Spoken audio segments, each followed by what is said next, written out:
जळगाव उन्नती न्यूज, तुमच्या हक्काचा आवाज. आमच्या चॅनलला सबस्क्राईब करा आणि अशाच ताज्या व विश्वसनीय बातम्यासाठी बेल आयकॉन दाबा.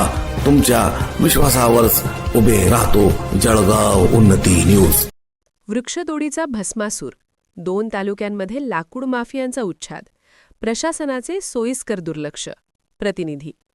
एकीकडे शासन झाडे लावा झाडे जगवा असा उदात्त नारा देत असताना दुसरीकडे 2 तालुक्यांमध्ये मात्र वृक्षतोडीचा भस्मासूर पाहायला मिळत आहे. लाकूड माफियांनी या भागातील मौल्यवान झाडांची कत्तल लावून निसर्गाचा समतोल पूर्णपणे ढासळला आहे.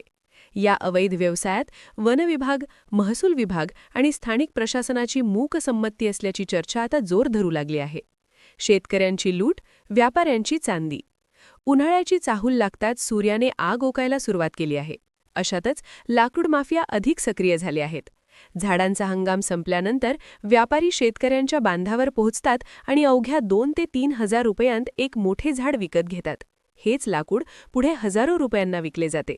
शेतकऱ्यांच्या अज्ञानाचा आणि आर्थिक टंचाईचा फायदा घेत हे दलाल आपली पोळी भाजून घेत आहेत. ट्रक भरून माल राज्याबाहेर. आरा मशीनवर लाकडांचे ढीग साचलेले दिसत असूनही प्रशासन कारवाई करण्याचे धाडस दाखवत नाही. यामुळे या भ्रष्ट साखळीत अधिकारीही सामील आहेत का, असा प्रश्न सामान्य नागरिक विचारत आहेत. निसर्गाचा कोप आणि जीवघेणी उष्णता. बेसुमार वृक्षतोडीमुळे पर्यावरणाचे चक्र पूर्णपणे बिघडले आहे. झाडे कमी झाल्यामुळे दरवर्षी तापमानाचा पारा वाढत असून उष्णतेच्या लाटांमुळे मानवासह मुक्या जनावरांचेही जगणे कठीण झाले आहे. निसर्गाचा समतोल बिघडल्याने ढगफुटीसारख्या आपत्ती ओढवत आहेत, ज्यात निष्पाप लोकांची घरे आणि संसार उद्ध्वस्त होत आहेत. अतिक्रमणासाठी चाललीये कुऱ्हाड. महत्वाची बाब म्हणजे अनेक ठिकाणी जमीन मोकळी करून त्यावर अतिक्रमण करण्यासाठी जाणीवपूर्वक झाडे तोडली जात आहेत. झाडे तोडून जमीन सपाट केली जाते आणि नंतर त्यावर ताबा मिळवला जातो. शासनाकडून नवीन वृक्षारोपण केवळ कागदावरच मर्यादित असल्याचे चित्र दिसत आहे.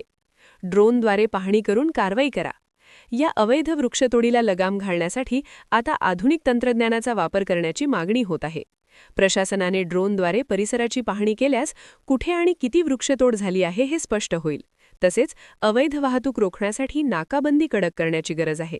जर ही वृक्षतोड त्वरित थांबली नाही तर भविष्यात हा परिसर वाळवंट झाल्याशिवाय राहणार नाही.